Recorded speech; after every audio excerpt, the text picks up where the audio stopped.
Hi everybody.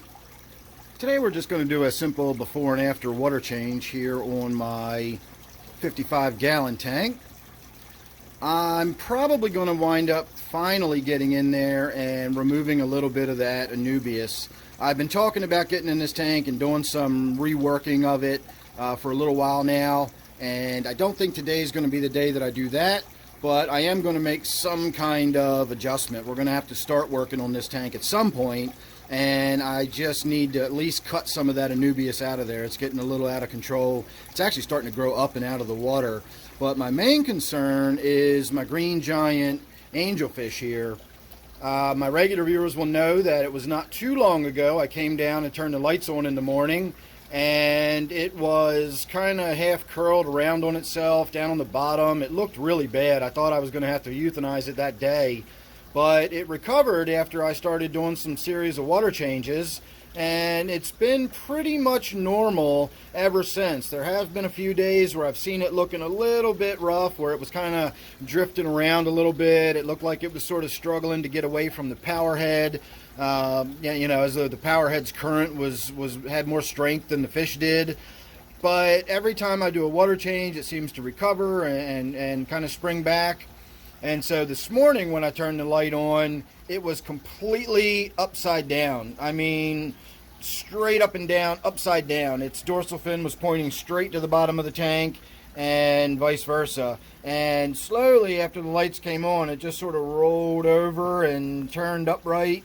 And it's been looking fairly normal ever since. If you're familiar with angelfish, they're not really active. They just kind of drift around majestically, looking beautiful and being impressive. I really like angelfish a lot, and I've had this one for about 8 years, I guess.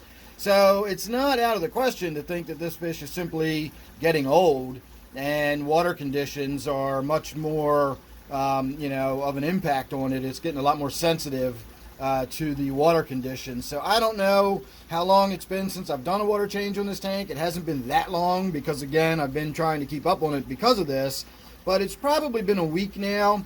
And if it was upside down when I turned the lights on, it's just time to go ahead and do another water change. So we're going to do that. I will probably do a fairly significant water change, 50% or so, and then, as I said, while I'm in there, we're going to get in and cut some of this Anubias back. You can see it's really getting kind of out of control. It's growing up across the top of the water and out of the water. So I'll just snip some of the main branches back. You can see how it's got so many different main sections of rhizome coming through here. It's got huge chunks of it that I can cut all of these off by 5 or 6 inches. So I will have a lot of Anubias available if anybody's interested. I sell my excess plants. I know that looks a little rough with the cyanobacteria and stuff on it, but that will actually die off during the shipping process. It takes 2 or 3 days to ship, and that 2 or 3 day blackout usually kills that stuff off. I try to clean it up.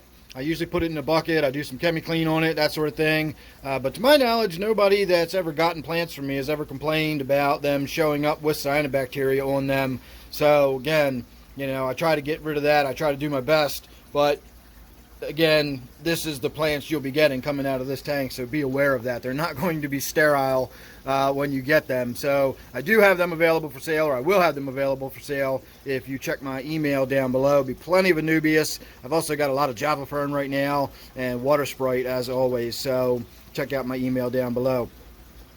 So we're going to step back here for a moment so we can kind of get a little bit of a forward-facing look around the waterfall here, and we are going to call that your before, and there's your after.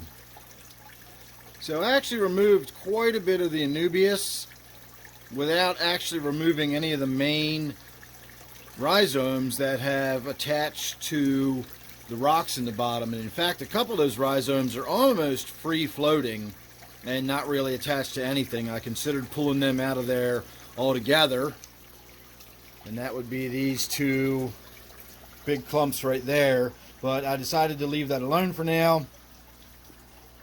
You can tell the diamond tetras are excited after a water change, as is pretty typical. I did about a 50%. I have not bothered to check the nitrate or total dissolved solids or anything. You know, they are what they are. Knowing what they are isn't going to change anything. I suspect they're probably where they normally are. Again, I just don't see any reason to go through a lot of hassle checking it. I just think this fish's time is winding down, and that's just kind of what happens in time.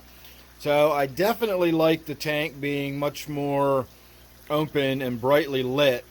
I really do need to get in there and do a little more cleaning. When I was using the gravel vac, I was using my big siphon that runs into the other room, and I gently scraped the leaves of the Anubias that had a lot of the cyanobacteria on it, and it just peeled up in sheets as it always does, and just kind of drifted on up out of the tube and got out of the tank.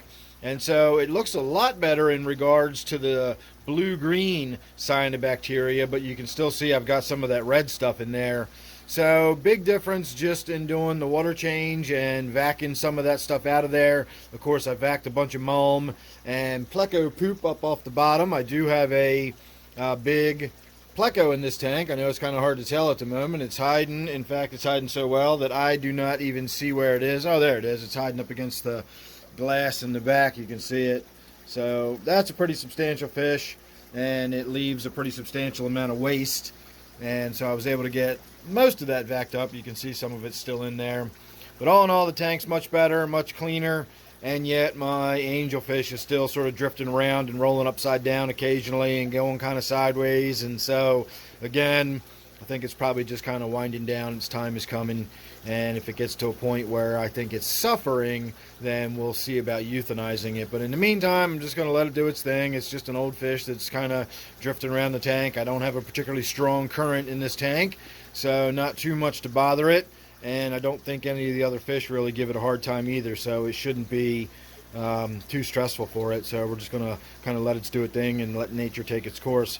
So there you go, just a quick water change. I wiped the glass down, and that's about it, other than removing the plants. I didn't mess with the filter or anything today. We'll get in there maybe next time and see what's going on with the filter or whatever. So I'm going to say thanks for watching. Make sure you're subscribed. You never know what you're going to get with me. Don't forget, this one here is my 55-gallon tank. Thanks again. I'll see you real soon in the next one.